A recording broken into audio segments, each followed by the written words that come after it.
네, 오늘 제목은 사랑과 방언입니다. 사랑과 영혼 아니에요? 예, 사랑과 영혼 아세요? 예, 그거 알면 저랑 같은 또래인데. 예. 그 사랑과 영혼이라는 영화를 이제 세상 사람이 만든 거예요. 이 세상 사람이 만들었다는 말의 의미는 모든 감동이나 영감은 영적인 것들을 주잖아요, 사람들에게. 사람들은 자기 생각으로 뭘 막 했다고 좋아하지만 그러지 않아요. 그걸 주관하는 영들이 있는 거예요. 그러니까 영화를 만들어 보면 그 보여요, 그게 어떤 영들이 주관했는지. 사랑과 영혼도 마찬가지예요. 그거 보면 저도 그런 줄 알았어요. 그때 구원받기 전에 그걸 봤는데 착하고 선하게 살면 하늘에서 빛이 내려오잖아요. 그래 빛 속으로 싹 들어가는 거예요. 빛나는 하늘로 올라가요. 그런데 악하고 나쁜 짓 하면 땅속에서 어둠의 영이 나와가지고 잡아서 끌고 들어가요. 막 살려줘 이러면서. 난 진짜 그런 줄 알았어요. 그래서 착하고 선하게 살아야 되는구나 이거. 그리고 막 사랑에 가는 얼마나 오만 가지 이게 생기잖아요. 네? 그 사랑. 그러니까 성경적 사랑도 아니고 그거는 성경적인 그 어떤 영적인 세계를 보여주는 것도 아닌데 한편의 영화를 통해서 얼마나 그 마귀적인 것들을 퍼뜨리는지 몰라요 그게. 그러니까 나쁘지 않아 보이잖아요. 뭐 그게 뭐 그것도 건선징악이잖아요. 그게 나쁘지 않아요 세상 사람들이 보기에. 그러니까 목사보다 훨씬 좋다고 생각하는 거예요. 성경 TV에 나오는 목사들은 전부 다 한 손에 도끼 아니면 칼 아니면 뭐 권총 들고 있고 막 숨기고 이렇게 마약 들고 있고 뭐 그런 거 하잖아요. 이제 그런 영화만큼 사람들의 마음을 어지럽게 만드는 것이 방언이라고 하는 거예요. 방언. 근데 방언을 제가 딱 하려고 그러면 사실 고린도전서 14장 한 몇 절만 가지고도 금방 한 10분이면 돼요. 그냥 이게 현재 하고 있는 한국 교계의 방언이 얼마나 마귀적인지 금방 답을 찾아낼 수 있지만 그 13장하고 연계되어 있거든요. 이렇게. 그래서 사랑에 대해서 러브하고 체리티예요. 영어로 하면. 근데 이것이 이제 어떻게 연관이 되는가를 한번 살펴보고 그래서 이번 주가 1번이고 1화예요. 그 영화도 2편이 마지막이 재밌잖아요. 근데 다음 주에는 이제 성경적 방언이 뭔지 알지 못하는 방언의 의미가 뭔지를 이제 정확하게 한번 볼 겁니다. 알지 못하는 방언이란 결론적으로 말씀드리면 내가 알지 못해서 하는 방언은 없어요. 성경 어디를 봐도. 그러니까 문장을 가만히 이해를 안 하려고 한다고요. 왜 가만히 이해하면 큰일 나거든요. 진리가 보이거든요. 거기에. 그러니까 그냥 휙 지나가 버린다거나 변개된 문장을 통해서 잘못된 교리를 받아들이려고 사람들이 마음을 딱 먹고 있어요. 오늘 그런 것도 이제 몇 가지 볼 겁니다. 그래서 여기 방언이라고 할 때 이 방언은 방언이잖아요. 방언은 언어예요. 창세기부터 볼게요. 말 언어예요. 그런데 이제 세상의 사람들은 방언을 창세기 11장을 볼 텐데요. 언어로 된 방언을 인정을 해요. 그런데 언어가 아닌 방언이 있다는 거예요. 그게 영의 말이라는 거예요. 영의 말. 내 영이 말을 한다. 근데 나는 모르는데 내 영이 말한다. 이 말이거든요. 그렇지 않아요. 사람의 영은 알아요. 왜냐하면 여러분의 영이 거듭날 때 성령이고 한 영이 되었어요. 영이 혼에게 역사하는 거예요. 혼이 내 몸을 통제하는 거거든요. 나중에 다 볼 거예요. 성경 구조를. 그래서 그렇지 않다는 거예요. 성경에서 방언이라고 할 때 이 단어가 쓰일 땐 항상 언어와 말이에요. 무아지경에 빠져서 말을 하더라도 내가 안다고요. 그것도 한번 볼 거예요. 이제 창세기 11장에 보시면 1절에서 우리는 바벨탑을 이제 보는데 이 1절에는 온 땅에 하나의 언어와 하나의 말만 있더라 그랬어요. 하나의 언어와 하나의 말. 그러니까 하나의 언어라는 말이 기록된 말이에요. 말해지는 말, 구술되는 말이잖아요. 하나의 언어와 하나의 말. 이게 뭐예요? 히브리어예요. 히브리어가 있었어요. 여기만 있었던 게 아니에요. 천상의 언어가 뭐예요? 천상의 방언이에요. 천사들의 방언. 그러니까 천사들이 알라깔라말라샤바 그러거든. 이 천사가 와가지고 알라깔라말라샤바 저 천사가 쌀라. 혼란의 장소죠. 그럼 셋째 하늘이. 예? 하나님은 그런 분이 아니에요. 질서의 하나님이에요. 하나님은. 모든 게 간단 명료하고 정리가 딱 돼 있다고요. 빛의 자녀들이라고요. 그게 모든 게 정리되어 있어요. 뭐 혼란하고 막 지저분하고 그렇지 않다고요. 혼란의 천사가 아니에요. 여기 볼까요? 사도행전 나와요. 26장 14절에 보시면 예수님도 말씀하실 때에 히브리어로 말씀하세요. 사도행전 26장 14절. 어떤 사람은 자기가 뭐 알라깔라말라 이러면서 그 히브리어를 해요. 그 내가 녹음한다 그랬더니만 싹 입을 닦더니 사도행전 26장 14절. 우리가 모두 땅에 엎드렸을 때에 한 음성이 내게 말씀하시는 것을 들었는데 히브리어로 말씀하시기를 사울아 사울아 어찌하여 내가 나를 박해하느냐 가시체를 걷어차는 것이 내게 고통이라 하시기에 내가 말하기를 주여 누구시니까 라고 하니 그가 말씀하시기를 나는 내가 박해하는 예수라. 예수님께서 히브리어로 말하는 거예요. 그러니까 셋째 하늘의 공용 언어가 히브리어예요. 우리가 셋째 하늘로 올라가면 성경에는 없지만 공용 언어인 히브리어를 배우지 않았는데 배우게 될 거예요. 그러니까 진짜 셋째 하늘에 가면 여러분 모두 방언하는 거예요. 내가 배우지 않았는데 언어를 하게 되는 거예요. 그럼 한국 언어는 까먹는가? 까먹지 않아요? 예. 그러니까 하나님은 알아요. 우리가 이게 했기 때문에.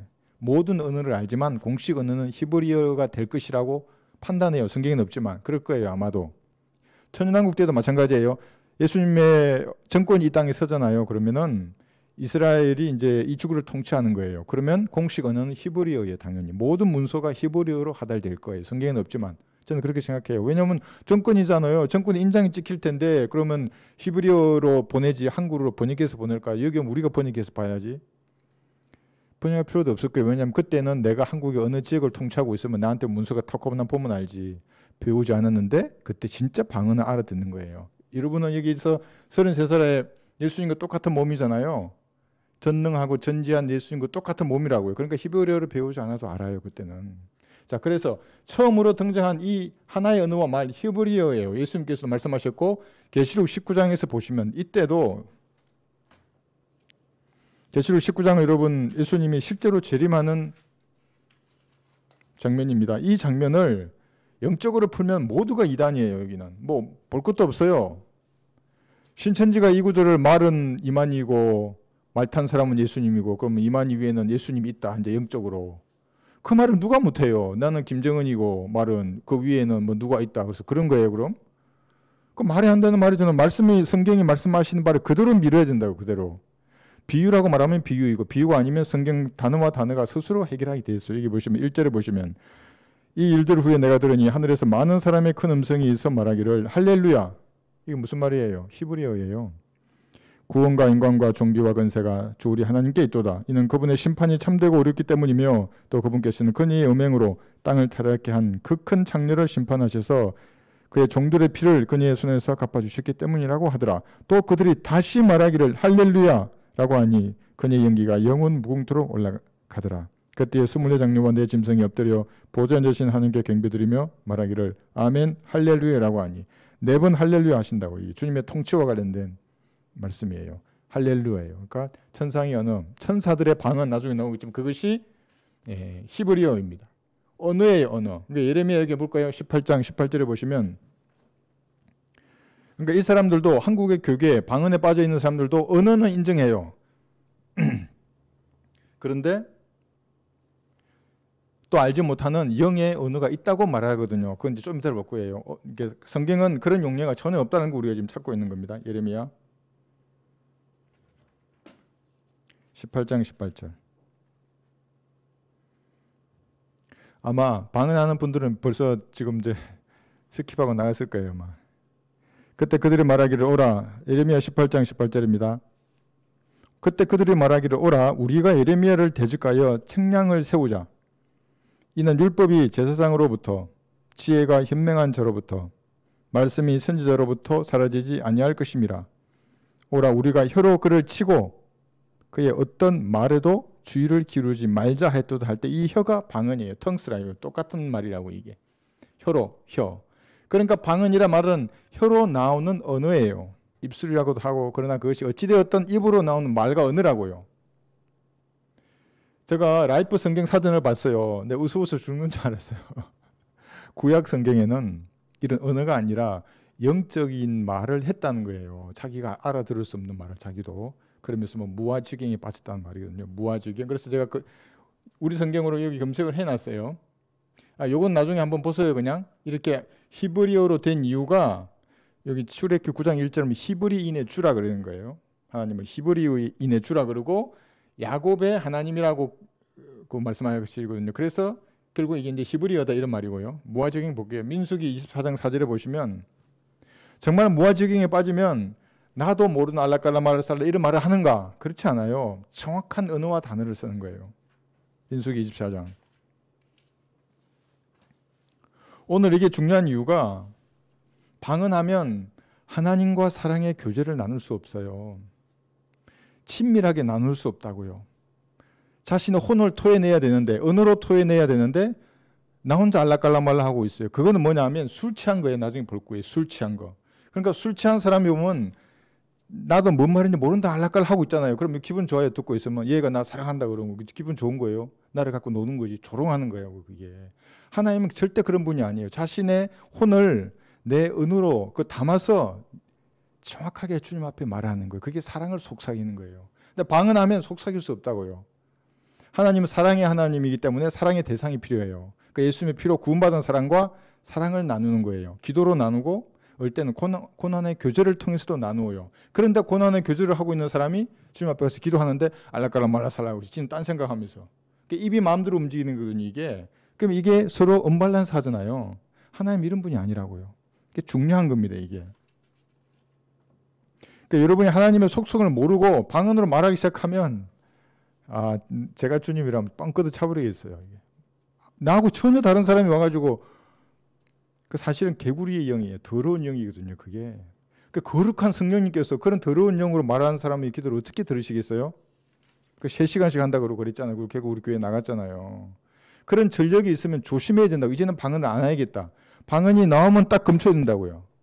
그리고 내 언어와 내 안에 있는 내 마음, 혼을 언어로 정확하게 표현해야 되는 겁니다. 여기 발람 민수기 24장 4절에 보시면 자 발람이 보세요. 하나님의 말씀을 들은 자, 전능하신 분의 환상을 본 자, 무화지경에 빠졌으나 자기 눈을 뜬 자가 말하였도다 있어요. 무화지경에 빠졌어요. 그럼 무화지경에 빠졌으면 이제 나도 내가 모르는 알라깔라말라 이랬을까요? 그렇지 않아요. 5절 여기 보세요. 5절하고 6절 보시면 오 야곱아 자 말하였도다 하고 말해요. 오 야곱아 내 장막이 어찌 그리 좋은가. 오 이스라엘아 내 성막들이 어찌 그리 좋은가. 그들이 뻗어감이 골짜기 들어갔고 강가의 동산들 같으며 주께서 심으신 알루의 나무 같고 물가의 백향목들 같도다. 그리고 쭉 가서 얘가 뭐까지 말하냐면 예언도 해요. 16절 보시면 26절. 하나님의 말씀을 들은 자, 지극히 높은 신분의 지식을 안 자, 전능하신 분의 환상을 본 자, 또 무화지경에 빠졌으나 자기 눈을 뜬 자가 말하였도다 하면서 18절부터 보세요. 18, 19절을 보세요. 에돔이 소유가 될 것이요 세일도 그의 원수들을 위한 소유가 될 것이며 이스라엘은 용감히 행동하리라. 통치권을 가지신 분이 야곱에게서 나와 그 성읍의 남은 자를 진멸하시리라고 하더라고 쭉 하면서 이것이 전부 예수님의 지상 재림을 예언하고 있다고요. 지금. 그러니까 이런 단어나 시제나 콤마 하나가 틀리면 안 되는 예언의 말씀을 무화지경에 빠져서 말았는데 너무나 정확한 거예요. 그게. 알라깔라말 한 게 아니라고요. 히브리어로 말했다고요. 히브리. 그러니까 언어와 말이에요. 방언이라는 것이. 무화지경에 빠지더라도 횡설수설하지 않는다고요. 그 사람들이. 여기서 여기 베드로도 마찬가지예요. 베드로서 사도행전 10장에 보시면 베드로도 무화지경에 빠졌어요. 이거를 또 요새 사람들이 신접했다고. 여러분 그런 무당들에게 속으면 안 돼요. 그건 뭐 성령 세리라고 이런 말 속으면 안 돼요. 여러분들. 사도행전 10장 10절 13절 보시면 10절부터 몹시 시장하여 먹고자 하더니 집사람들이 음식을 준비하는 동안 그가 무화지경에 빠져 무화지경에 빠졌어요. 13절 보시면 그런데 한 음성이 그에게 들리기를 베드로가 일어나서 잡아먹으라고 하더라. 베드로가 말하기를 주여 그럴 수 없나이다. 나는 결코 석되거나 불쾌한 것을 먹은 적이 없나이다라고 하니 이 지금 사도행전 10장은 그 코넬료라고 하는 이방인이 구원받는 장면이잖아요. 그러니까 베드로는 지금까지 그렇게 된다고 믿은 적이 없어요. 이제 베드로는 아직 은혜의 복음 정확히 몰라요. 지금 여기서는 그죠? 이제 그런데 무화지경에 빠져도 지디 응답을 한다고요. 정확하게 언어로 질문하고 언어로 들린다고 이게 알라깔라말라살라 하지 않는다고요. 그 라이프 성경 사진 틀린 거죠. 그게 문 닫아야 돼요. 그 사람들. 잡아먹으라 그래요. 사도행전 22장 여기 17절에도 그래요. 사도행전 표시절 펴보세요. 22장 17절에 보시면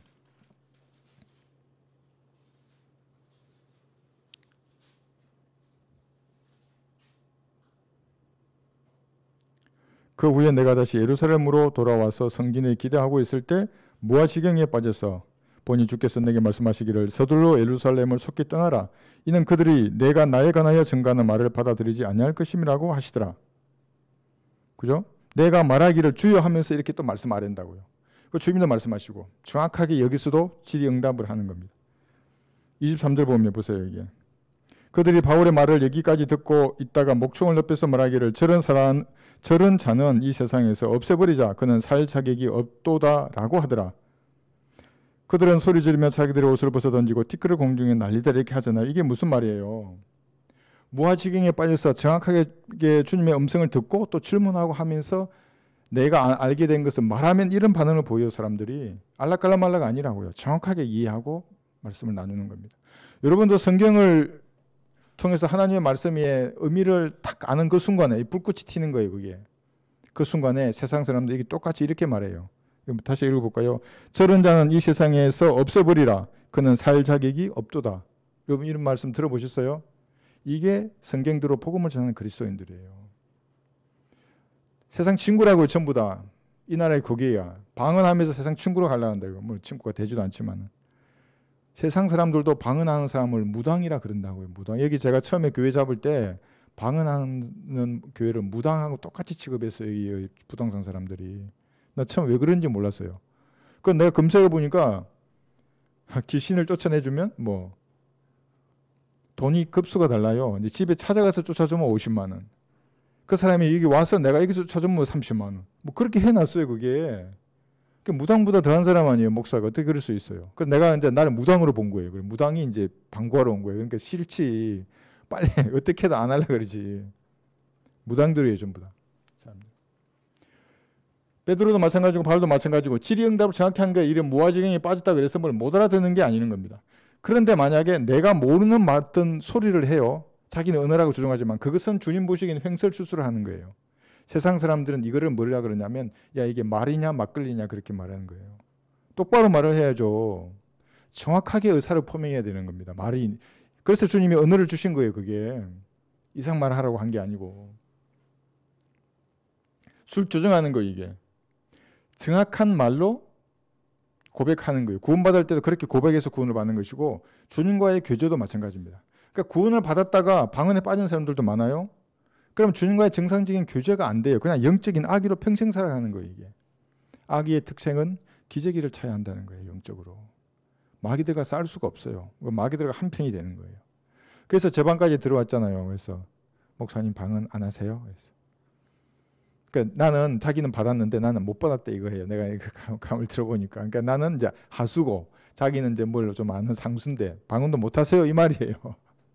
그러니까 내가 언제 이걸 답해서 얘기해요. 그래 구원 받으셨어요? 그러니까 죽어봐야 알지. 그걸 어떻게 지금 구원 받은 걸 알 수가 있어요. 그러니까 죽음 받아서 구원 못 받으면 어떻게 해요? 그럼 뭐 하나님의 사랑이 어쩌고 저쩌고.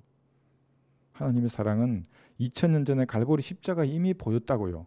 심판대 앞에 서서 백보자 심판 여기서 하나님의 사랑을 갈보일 필요 없어요. 더 이상. 여기에 심판대 앞에서는 하나님께서 불못에 던지고 은혜의 복음을 조롱했던 그 그대로 조롱할 것이라고 잠언 1장에서 말씀하시잖아요. 나도 너희가 두려움을 당할 때에 조롱한다 그랬어요. 그러니까 너무나 그걸 모르는 사람들입니다. 여러분은 혼을 토해야 됩니다. 시편 얘기 볼까요? 42편 4절. 혼을 토한다는 말이 혼을 몸에서 끄집어 나오면 혼이 사람이 죽잖아요. 혼을 토한다는 말의 의미가 말하라는 말이에요. 여러분의 언어로. 막 나도 무슨 말인지 모르게 빨리 하지 말고 저는 기도할 때 말을 진짜 천천히 해요. 여기는 좀 시간 내에 이거 해야 할 양이 있으니까 막 빨리 나가시면 기도할 땐 그러잖아요. 그러니까 내가 하는 말의 의미를 알고 주님이 어떻게 들으시겠다를 생각하면서 기도한다고요. 아무 생각도 없이 그냥 뭐 말해놓고 이게 뭔 말이지? 자기도 그럼 뜨끔하면 그게 교제가 안 된다고 이게. 시편 42편 보세요. 3, 4절. 사람들이 계속해서 나에게 하는 말이 내 하나님이 어디 있느냐? 여러분 이런 말 들어보셨어요? 여러분의 상황이 좋지 않으면 안 믿는 사람들, 다른 신 섬기는 사람들은 그렇게 아니에요. 네 하나님 어디 있냐 이렇게 한다고 사람들이. 그럴 때 여러분들은 보세요. 내 눈물이 밤낮으로 내 음식이 되었나이다. 내가 이 일들을 생각할 때에 내 안에 있는 혼을 토해내나니 이는 내가 전에 무리와 함께 갔었고 거룩한 날을 지키는 무리와 더불어 기쁨과 찬양으로 소리 지르며 하나님의 집으로 갔었음이니이다.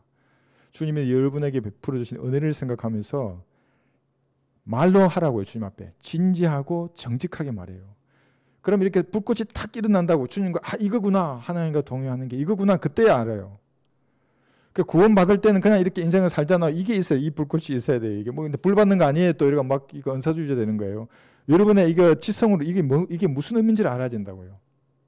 아십니까? 오늘 끝나고 기도 한번 해보세요. 끝나고 기도할 때 진심으로 그렇게 기도하시기 바랍니다. 방언을 하면 안 되는 거예요. 정확하게 말해야 합니다. 만약에 방언을 하면 볼까요? 이게 어떻게 되는지 토한다 그랬잖아요. 이사야 19장 14절에 보시면, 그래서 제 방에 와서 제가 그런 얘기를 듣고 개구리의 영이 제 방까지 왔다는 생각이 엄청 불쾌했어요.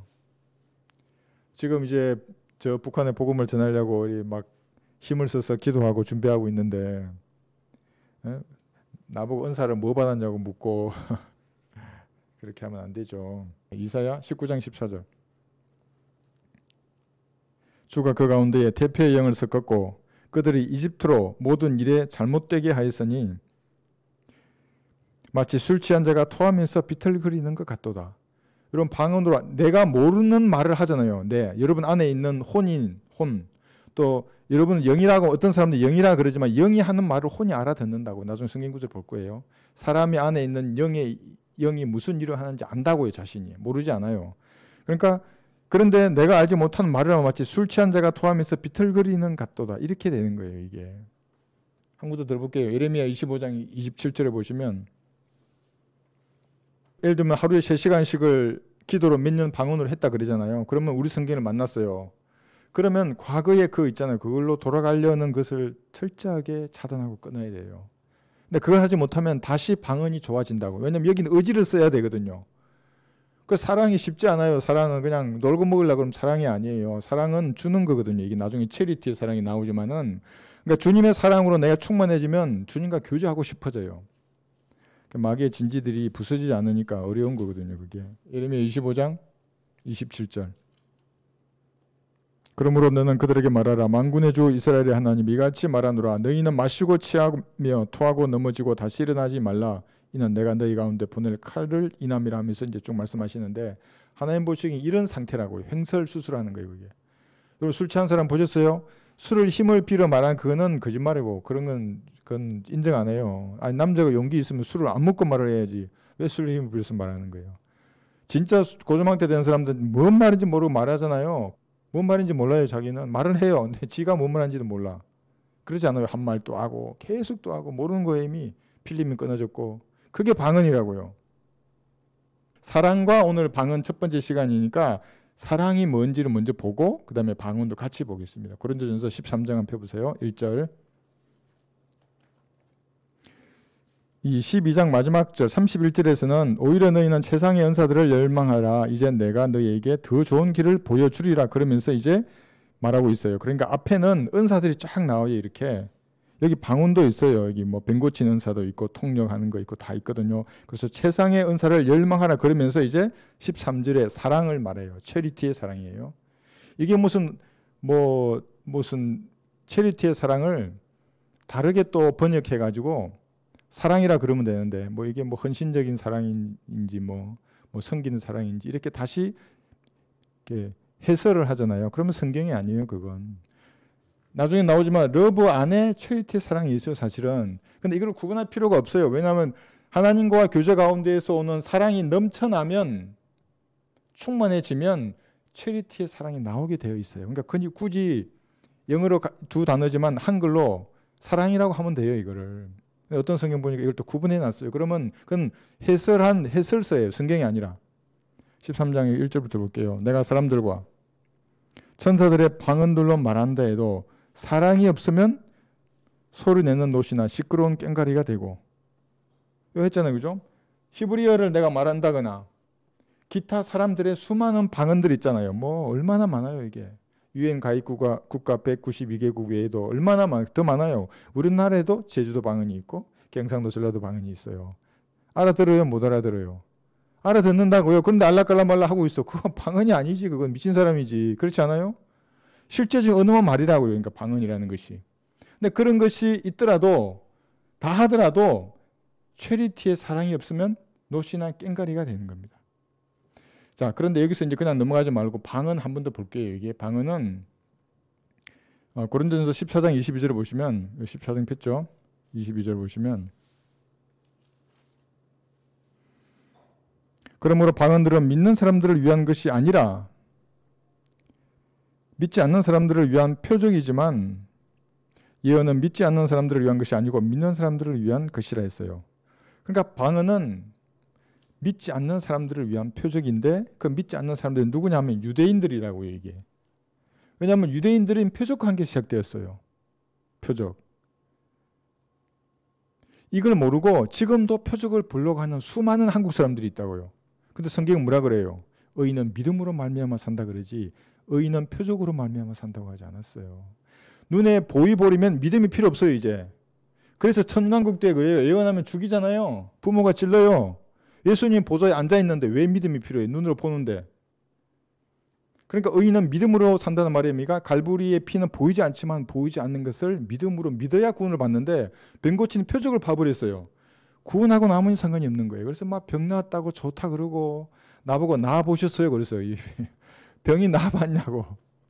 나아봤어요. 나도. 나 허리하고 무릎이 아파서 이 비 오는 날은 서 있지도 못했다고요. 우리 가족이 증인이잖아요. 우리. 수년간을 군대 생활하면서 막 총알이 무릎을 뚫고 들어간 그 고통 가운데 수년을 내가 했는데 어느 날 깨끗해요. 지금 깨끗하다고요. 그런 게 이렇게 웃고 있지 안 그러면 인상 쓰고 있을 거예요 아마. 버스를 타더라도 왼쪽 다리를 뻗어야 탈 수 있는 그 자리만 앉아야 돼요. 그러니까 딱 들어가면 왼쪽에 보이는 그 좌석에 바깥에 창 쪽에는 못 앉아요. 다리를 뻗어야 되니까.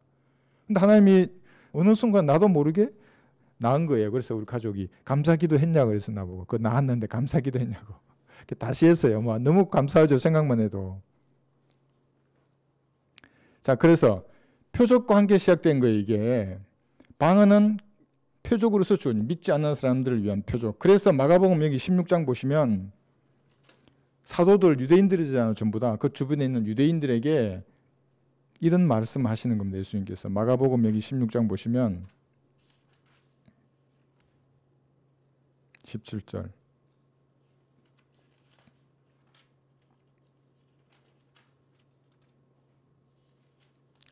자, 보세요. 지금 그 말하는 대상이 누군지를 모르면 또 넘어져요. 구원받을 수 없어요, 그 사람은. 17절 믿는 자들에게는 이러한 표적들이 따르리니 즉 내 이름으로 마귀들을 쫓아내고 새 방언들로 말하리라. 이게 지금 그리스도인이 하는 말이 아니에요. 그리스도인은 여기가 아니라 사도행전 11장에 가야 등장하잖아요. 그 지금 여기 누구예요? 사도들이라고요. 유대인들. 유대인들이니까 여기 아직 왕국 복음이 전해지는 거예요. 여기는. 믿는 자들에게는 이러한 표적들이 따르리니 표적이잖아요. 마귀들을 쫓아내고 새 방언들로 말하리라. 그러니까 우리 교회 왔던 어떤 목사도 축사를 하라잖아요. 나보고. 그건 나보고 무당하라는 거예요. 왜 축사 안 하세요? 이 말은 왜 무당 안 해요? 그 순복음 어디 뭐에 무슨 오산잎 기도원에서 목사라는 사람이 와가지고. 네. 이 유대인들이라고 여기에. 그럼 나는 뭐 해야 되나? 이런 거 하는 게 아니라 죄와 심판과 주역과 보혈의 능력을 외쳐야 된다고요. 그 뒤에 보세요. 그들은 뱀들을 집을 것이요 어떤 독을 마실지라도 결코 해를 입지 않을 것이며 병자에게 안수함이 그들이 회복되리라고 하시더라. 이게 왕국 복음의 표적들이라고. 이게 언제 어디까지 가요? 사도행전 7장 스데판의 죽음까지 간다고요. 그리고 표적이 지금 그래서요. 이 표적이 계속 간다고 이렇게. 사도행전 7장 끝나고 이제 왕국 복음이 여기서 왕국이 두 번 거부되잖아요. 십자가로 거부되고 스데판의 설교 7장에서 거부되잖아요. 그러면 표적도 끝난다고 이제. 여러분 요것만 이해하셔도 다른 사람하고 말할 때 요것만 이해시켜도 눈이 떠지는 사람은 떠져요. 안 뜬 사람은 그냥 무지하게 내버려둬요. 어쩔 수 없어요. 그럼 계속 엉뚱한 다른 복음을 전하기 위해서 이거 딱 펴가지고 아니 이게 뭐라고 믿는 자들에게는 표적들을 따르니 마귀들 쫓아내고 새 방언들을 말라 뭔 신학을 논해요 그런 사람들하고. 은혜의 복음이 뭔지를 모르는데 어떻게 개인 구령을 해요. 유대인은 아니면서 유대인인 척하는 사람들이에요. 이게 비없는 구름들이에요. 이게 바람에 떠다니는 히스나무예요. 그냥 바람 부미를 갖다 저리 갖다 타는 거인 사람들이. 결코 그리에서 외칠 수 없어요. 형제들은 예수님처럼 외칠 수 없다고요.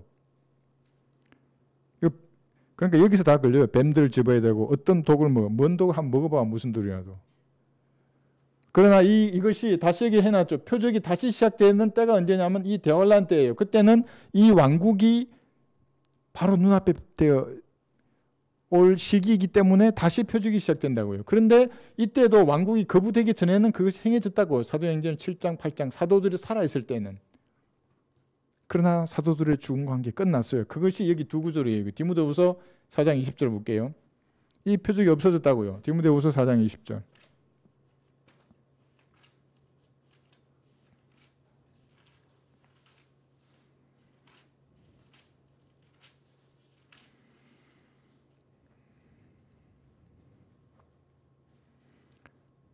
바울의 사역 말기 한번 생각해 보세요. 바울은 죽은 자를 살렸잖아요. 위대한 사도였어요. 그런 표적을 행했어요.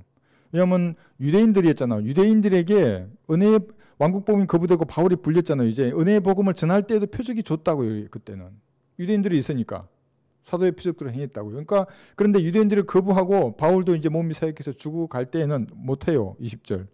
에라스토는 고린도에 머물러 있고 트로피모는 몸이 아파서 밀레토에 남겨두었느니라. 만약에 주위의 표적을 계속 헤맸다면 왜 남겨둬요? 손 얹어가지고 탁 고치고 데리고 나와야지 이렇게. 디모데도 마찬가지잖아요. 왜 위장병을 써요? 디모데전서 5장 23절 보면 디모데전서 5장 23절. 이제부터는 물만 마시지 말고 내 위장과 자주 앓는 질병을 위하여 포도주를 조금씩 쓰라 그랬어요. 아니 그냥 고쳐주면 되지 왜 포도주를 쓰라 그러겠어요? 그렇지 않아요? 그러니까 바울조차도 사역의 말기에는 사도의 표적이 없어졌다고요. 그러니까 표적으로 받은 은사들, 병 고치는 은사부터 시작해서 이런 방언 공부하지 않았는데도 외국어로 말하는 능력은 없어진다고요. 없어졌다고 이미. 바울과 한 게 다 사라져요. 사도들이 죽은 것도 한 게 다 끝났다고요. 그것이. 여기 끝났어요. 끝이에요 이게. 그런데 이것이 다시 대환란이 되면 똑같이 이런 표적들이 이때 얘기했던 표적이 그대로 재현될 거예요.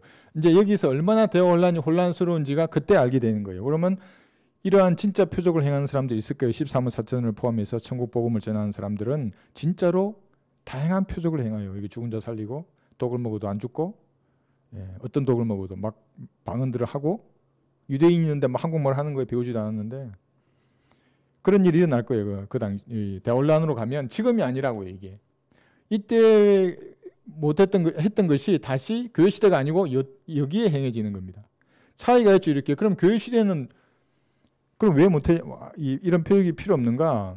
믿음으로 사는 거예요. 이는 믿음으로 구원받는다고요. 어떤 표적을 보고 구원받는 세대가 아니라.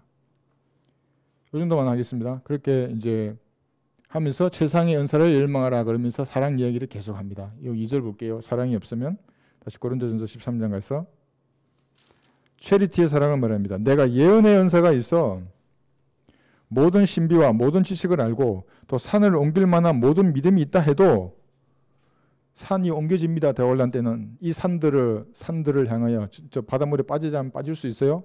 왜냐하면 13호 사천이 정말 기적적인 방법으로 적그리스도의 세력으로부터 살아남거든요. 천국 복음을 외친다고요. 지금 아니에요. 또 여기서 이래가지고 지금 막 이러면 이상한 또 사람 되는 겁니다. 옮길 만한 모든 믿음이 있다 해도 사랑이 없으면 나는 아무것도 아니에요. 아무것도. 이 사랑이 체리티의 사랑입니다. 체리티. 뭐 어렵게 생각하지 마세요. 체리티란 말의 의미가 여기 해놔서 자애, 자비, 자선인데 이기적이지 않아요. 이거는 이타적이에요. 이거는 하나님의 큰 사랑, 러브라고 하는 사랑 안에 들어있는데 구체화시켰어요. 다른 성도들과의 관계에서 오는 사랑을 말하는 거예요. 이게 하나님과 여러분은 사랑이에요. 러브를 하잖아요. 이거는 그리고 이 사랑이 충만해졌을 때 성도와의 관계 가운데서 오는 것이 체리티의 사랑이에요. 그런데 사람들이 이 러브를 너무나 이상한 말로 변개시켜놨다고. 변질시켰어요. 변질. 세상 사람들 러브하자 그러면 뭐라 이상한 죄와 연관된 단어로 바꿔버렸다고요. 그래서 요한복음 3장 16절에 그 사랑을 추잡한 인간의 사랑과 같은 게 아닌데 원래 여기 하나님의 사랑이 얼마나 숭고해요. 그런데 마치 그런 것으로 인간들이 이렇게 변질시켜 놓는다고요. 영어에 보면 얼마나 예수님 들어가고 하나님 들어가고 욕들 많아요.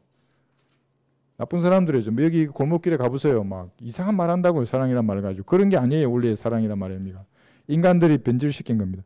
하나님께서 세상을 이처럼 사랑하셔서 그의 독생자를 주셨으니 이는 그를 믿는 사람은 누구든지 멸망하지 않고 영생을 얻게 하려 하심이라. 사랑이에요. 러브예요 이게. 근데 이 러브가 여기만 쓰인 게 아니라 로마서 5장 8절 보세요. 이것도 러브예요.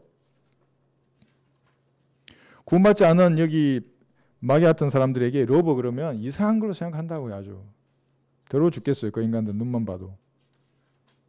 하나님의 사랑 결코 그렇지 않아요. 로마서 5장 8절 7절부터 보세요. 로마서 5장 7절을 보세요.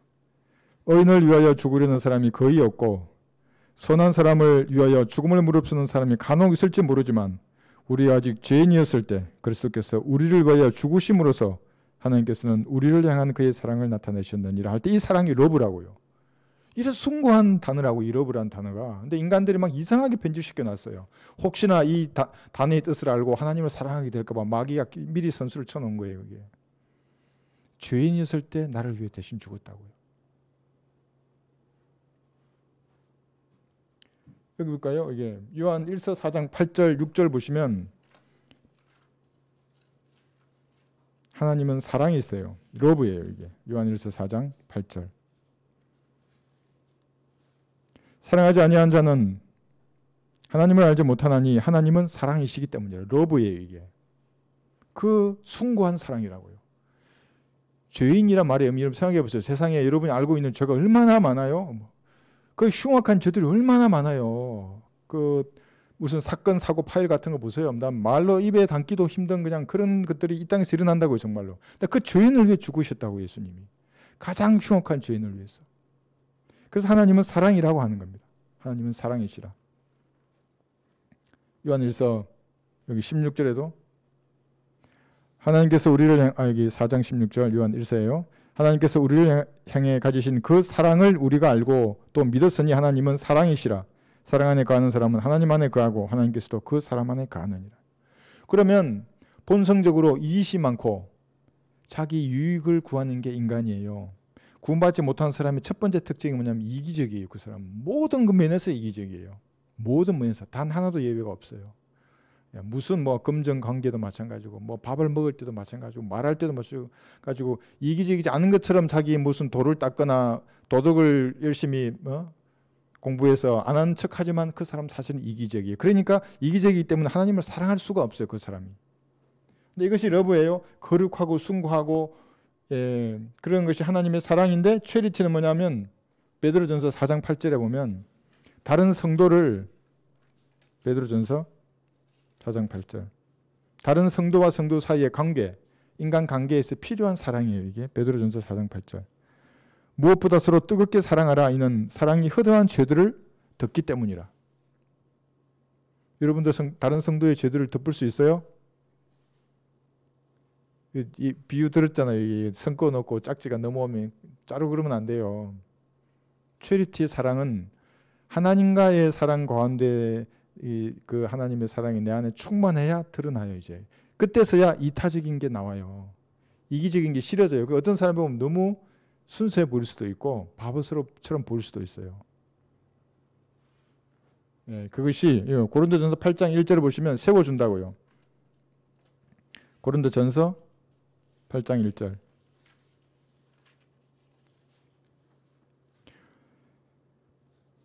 우상들에게 바쳐진 것들에 관하여는 우리 모두에게 지식이 있음을 알거니와 지식은 교만하게 하지만 사랑은 세워주느니라. 이게 체리티의 사랑입니다. 그러니까 체리티의 사랑이라는 게 세워주고 다른 사람들을 덮어주고 그러면서 성도와 성도 간의 인간관계 갈등이나 마찰을 극복할 수 있는 유일한 사랑이에요. 이게 체리티의 사랑.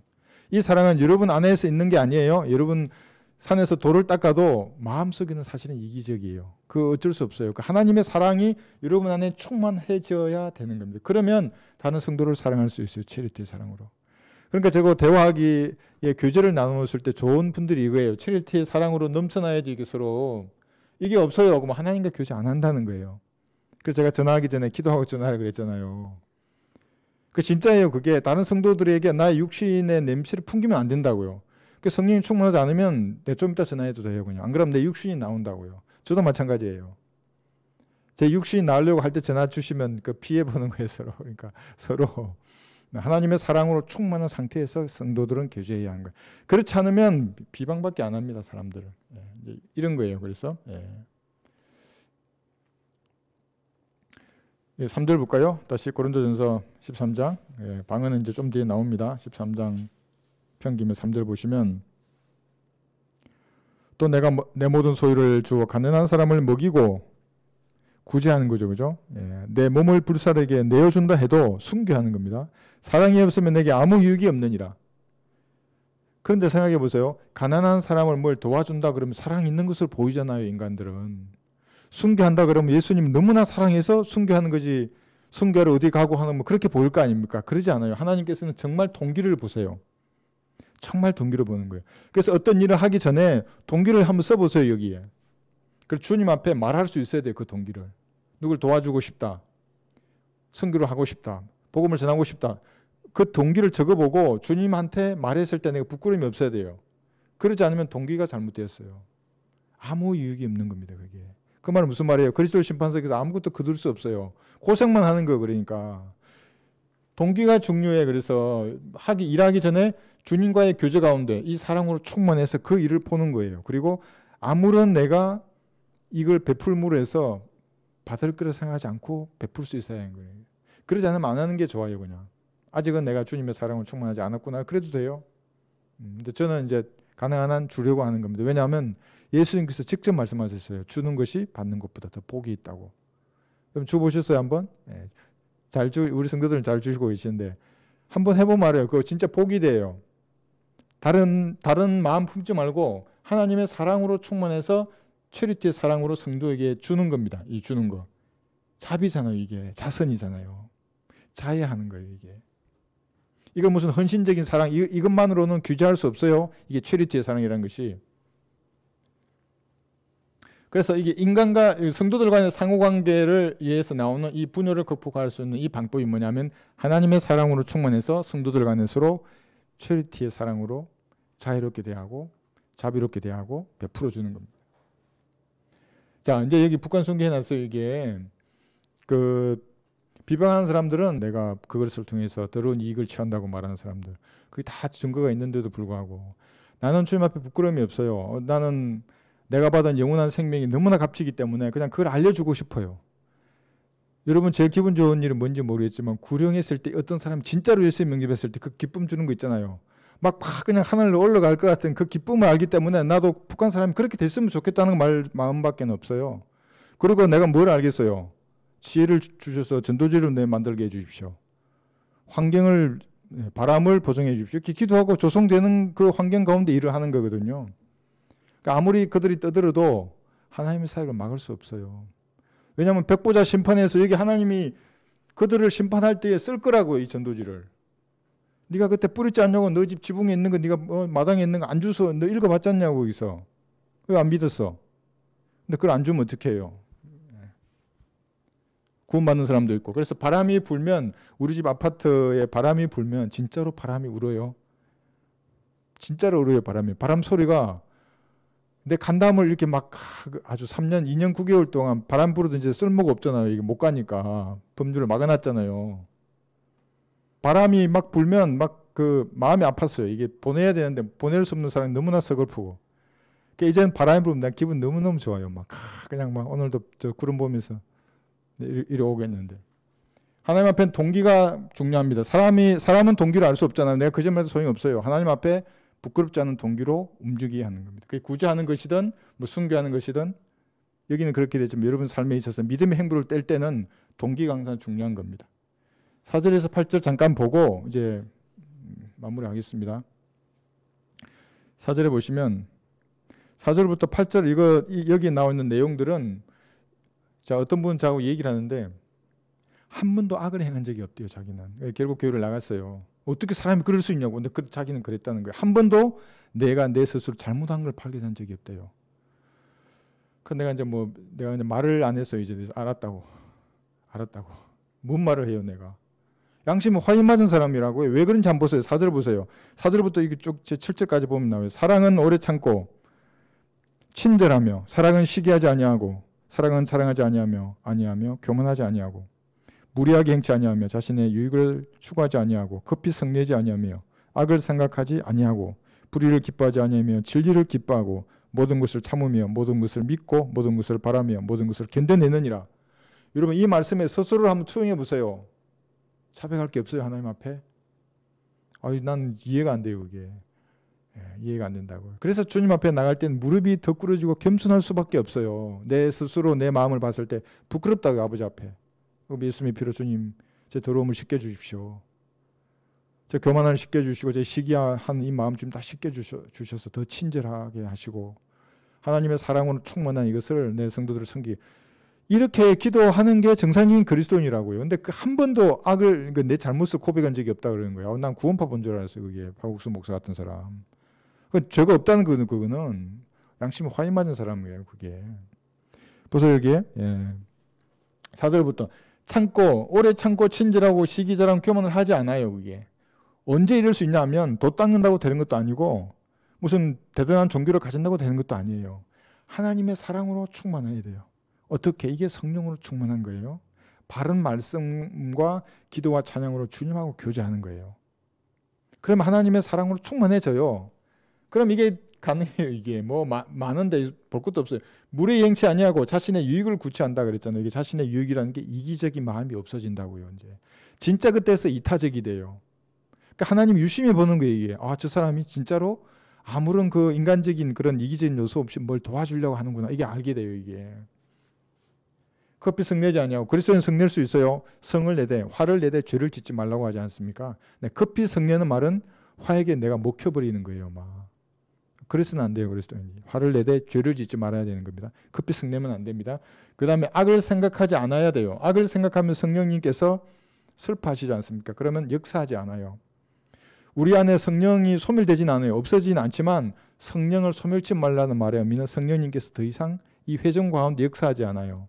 여러분이 기도해도 듣지 않으신다고 그러면 악을 생각하고 있으면 드라마 보면서 주인공으로 여러분 대체하면 안 돼요. 그래서 보지 말라는 거예요. 영화 보면 내가 주인공이 되려고 하고 주인공처럼 말하려고 한다고 이게 학이에요. 그게 하는 보시기에는 그런 거. 그 다음에 불의를 기뻐하지 않아요. 그러니까 누군가가 이상한 말을 하잖아요. 교제 가운데. 그럼 그런 말 하면 안 된다고 말해줘야 되는 겁니다. 그리스도인은 술 마신 얘기 하면 안 돼요. 부끄러운 얘기잖아요. 부끄러운 간증은 할 수 있어. 내가 예전에 이랬는데 지금 이렇다고. 그런데 지금도 마시고 또 마실 거라고 그러면 그 참 무서운 말이 되고. 왜냐하면 성경에는 그런 자하고 같이 먹지도 말라고 말하거든요. 그러니까 하여튼 그런 얘기도 하면 안 되고 불의에 대해서는 기뻐하지 말고 진리를 기뻐하는 거거든요. 네. 그리고 참으며 믿으며 견딘다. 이 말의 의미가 그게요. 부모가 아이들을 양육할 때 참고 그러죠. 믿고 바라고 견디는 거예요. 그게 이걸 상고라 그러는 겁니다. 여러분들 서로 만나잖아요. 이게 다모난 부분이 있는 성도들이거든요. 상고를 여기서 경험하는 겁니다. 사도 바울은 자기 성도들을 교회에 흩어져 있는 지역교회 사람들을 위해서 상고를 치르는 했지만 그리스도인들 지역교회 내에서도 자기 스스로 그런 걸 치르는 겁니다. 그러니까 함부로 할 수 없는 거라고요. 그게. 네. 참으며 믿으며 견뎌내는 겁니다. 이것이 상고입니다. 8절 보시면 이제 그래서 사랑은 결코 시들지 아니하나 예언들이라도 끝이 올 것이요. 이제 얘기해 보세요. 사랑은 시들지 않아요. 이 체리티의 사랑이에요. 시들지 않아요. 예언들이라도 끝이 올 것이요. 방언들이라도 그치게 될 것이며 지식도 끝나게 되리라. 방언들이 그치게 돼요. 그러니까 지금 방언이 그쳤어요. 교회 시대에는. 내가 공부하지 않아도 방언을 하게 되는 그 능력은 교회 시대에는 없었고 대화를 하는데 다시 일어날 거예요. 그런데 여기서 조금 봐야 될 것은 예언들이라도 끝이 온다는 말의 의미는 예언이 이루어지면 끝나는 거예요. 그러면 예수님의 재림은 신약만 318번 말하고 구약은 500회가 넘어요. 그때 예수님이 재림하시면 다 이루어지는 거예요. 예언은 끝이 올 거예요. 방언도 그쳐요. 지금 교회 시대는. 믿음으로 구원받으니까 표적이 필요 없어요. 지금은. 대화하는 데는 다시 일어날 거죠. 그 다음에 지식도 끝나는 거예요. 지식이 뭐냐면 인간적인 모든 지식은 천년왕국 되면 끝나요. 더 이상 필요 없어요. 여기 5만 가지 지식들이 있잖아요. 뭐 전공서적들 다 필요 없어요. 그게 인간의 지식들. 천년왕국이 되면 여러분이 있고 예수님 같은 몸을 입은 사람이 있고 육신의 몸을 입은 사람이 있잖아요. 모든 지식이 끝나는 겁니다. 그러나 사랑은 시들지 않아요. 방언은 끝나지만. 그럼 방언이 하수예요, 사랑보다. 그렇지 않아요? 사랑이 중요하지. 방언을 계속 얘기하고 나보고 방언했냐고 물어보고 그러면 안 돼요. 본인이 나는 정말 최루티 사랑을 하고 있는가? 여기 있잖아요, 여기 이런 거. 이걸 두 번째 심판으로서 자기 스스로를 봐야 된다고요. 부족하네. 그러면 내가 주님과의 교제가 뭔가 제대로 않고 있구나. 진지하게 주님과의 교제를 뒤돌아봐야 하는 겁니다. 이겠죠, 이게 혼혈토회는. 혼혈토회에 낼 장소가 중요해요. 개인적으로 혼자서 주님 앞에 나가서 진지하게 말하는 그 시간, 진지하고 정직하게 말하는 그 시간이 반드시 필요한 겁니다. 그러면 문제 없습니다. 이런 게 있어서. 그 다음에 9절에서 13절 볼게요. 이는 우리가 부분적으로 알고 또 부분적으로 예언하지만 온전한 것이 오면 그때에는 부분적으로 하던 것이 끝날 것이기 때문이라 했어요. 부분적으로 하던 것, 이것이 교회 시대 여기 부분적이에요. 지금 이게. 온전한 것은 뭐냐면 예수님이에요. 온전한 것. 근데 이것이 신약 성경이라고 말하는 사람을 제가 진짜로 봤어요. 카톡으로 되게 질문했어요. 이게 온전한 것이 혹시 신약 성경이 아닙니까? 그러면서 마치 이제 신약 성경인 것처럼 저한테 말을 하더라고. 질문해놓고. 근데 그게 아닌 게 왜냐하면 예언이 끝나야죠. 신약 성경이 온전한 것이라면. 신약 성경이 여기 있지 않습니까? 근데 예언이 끝나지 않았어요. 아직도. 그죠? 800까지 끝나지 않았고 방언도 여긴 다시 하게 될 것이고 지식도 끝난 게 아니잖아요. 그러니까 온전한 것은 성경이 아니라 예수님의 지상 재림을 말하는 겁니다. 믿음, 소망은 온전한 것인 예수님 오실 때 완성이 되잖아요. 그죠?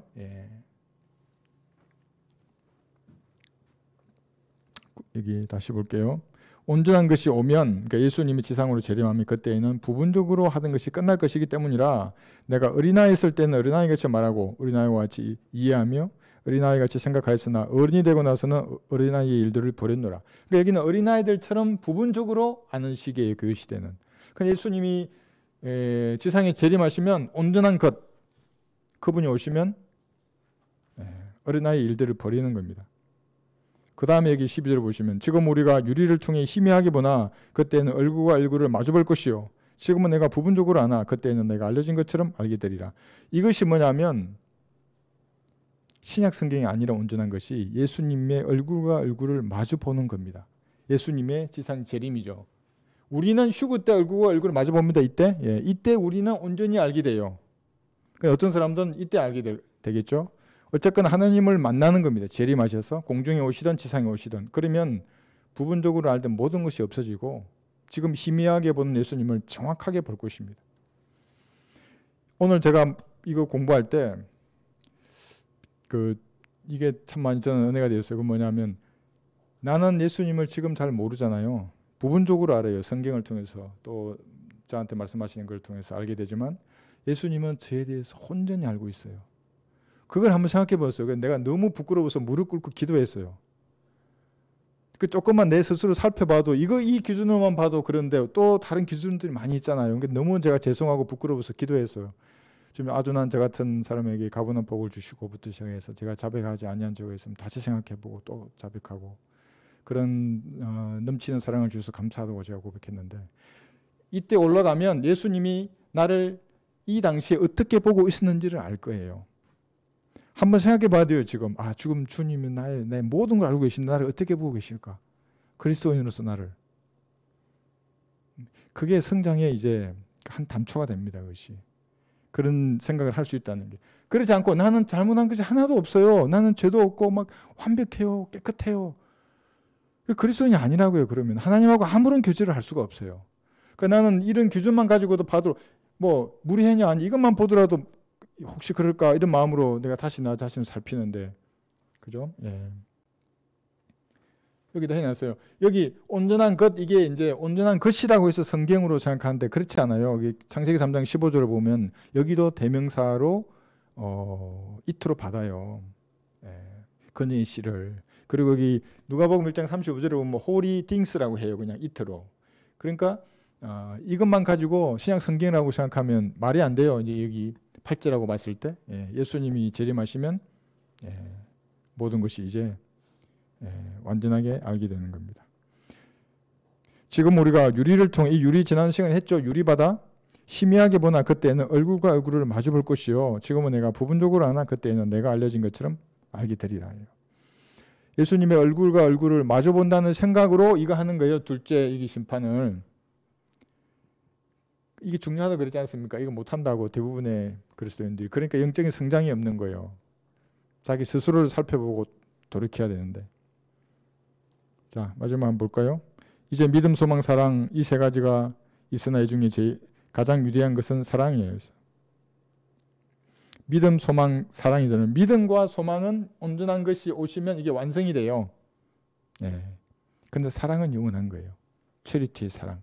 그러니까 여러분 성도를 사랑할 땐 이 사랑으로 성도를 아끼고 사랑하고 자비롭게 대해야 하는 겁니다.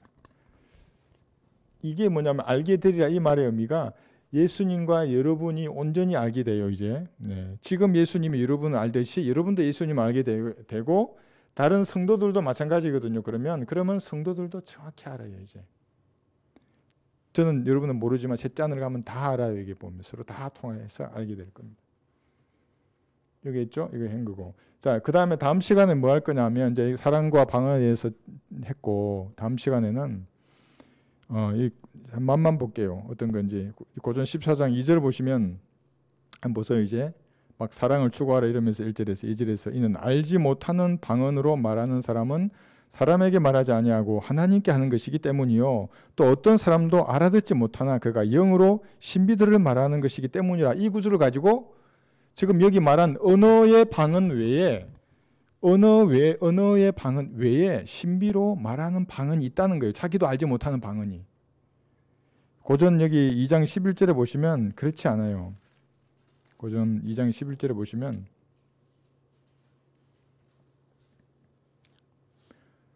사람의 일을 그 사람 안에 있는 사람의 영이 아니면 누가 알리요? 이와 같이 하나님의 일도 하나님의 영이 아니면 아무도 모르느냐 그랬죠. 사람 안에 있는 사람의 영이 아니면 누가 알리요? 그러니까 사람의 영이 무엇을 하는지 내가 안다고요. 혼이 알아요. 모르는 게 아니에요. 그러니까 영으로 기도한다는 말의 의미가 혼이 모르는 게 아니라고요. 방언을 말할 때 내가 배우지 않는 방언으로 내가 이제 말을 해요. 알지 못한다는 말의 의미가 뭐냐면 제가 지금 영으로 방언으로 설교를 하면 여기 있는 분들 알지 못하는 거예요. 그럼 내 지각은 열매를 맺지 못해요. 왜냐하면 나는 지금 알락갈락 말 하고 있는 거예요. 여러분들 못 알아듣는 거예요. 그러니까 영으로 이제 내가 이제 배우지 않았는데 이제 방언을 해요. 예를 들면 이제 갑자기 지금 대화론이 돼가지고 내가 일본에 가서 성복음을 전한다고 생각해봐. 일본어로 말을 해요. 일본 사람들 앞에. 그런 건 괜찮은데 한국 사람들 앞에 내가 일본어로 말한다고 해보세요. 그러면은 나는 여러분들이 알지 못하는 방언으로 말하게 되는 겁니다. 이게. 그런 경우는 없다고요. 그러니까 영어로 말한다고 해서 그게 알지 못하는 게 아니라 알 수 있습니다. 여기 14절에도 나와요. 만일 내가 알지 못하는 방언으로 기도하면 내 영은 기도하는 것이지만 나의 지각은 열매맺지 못하리라. 이 말의 의미가 내가 외국어로 예를 들면 여기 설교를 해버리면 여러분들이 아멘 할지 안 할지를 내가 모르잖아요. 그럼 내 지각은 열매를 맺을 수가 없어요. 왜냐하면 혼자 떠드는 건데 이게 무슨 열매를 맺겠어요.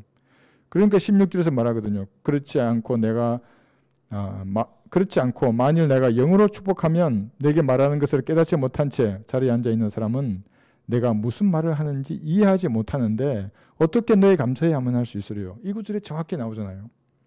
그 사람은 내가 무슨 말을 하는지 이해하지 못하는데 어떻게 너의 감사에 아멘할 수 있으리요. 내가 감사를 하는 건 내가 안다고요. 내가 감사로 영어로 감사를 말했는데 앞에 있는 사람이 못 알아들어요. 그럼 너의 감사에 어떻게 아멘하겠느냐. 그럼 내 지각이 열매를 못 맺는다고요. 어렵나요? 그래서 다음 시간에 조금 풀어서 이것을 쉽게 설명하겠습니다. 그래서 여러분 오늘 말은 이겁니다. 방언으로 말한다는 말의 의미가 언어로 말해야 합니다. 여러분들은. 한글로 말하는 겁니다. 여러분의 마음, 혼을 한글로 주님 앞에 토해내야 하는 겁니다. 그래 어려움을 하나님 들으신다고요. 근데 이제 그러지 않고 막 이제 알락갈락말라 이제 이렇게 하고 있어요. 그러면 주님 보시기엔 술 취한 사람이 주님 앞에 술주정 부리는 거예요. 그게.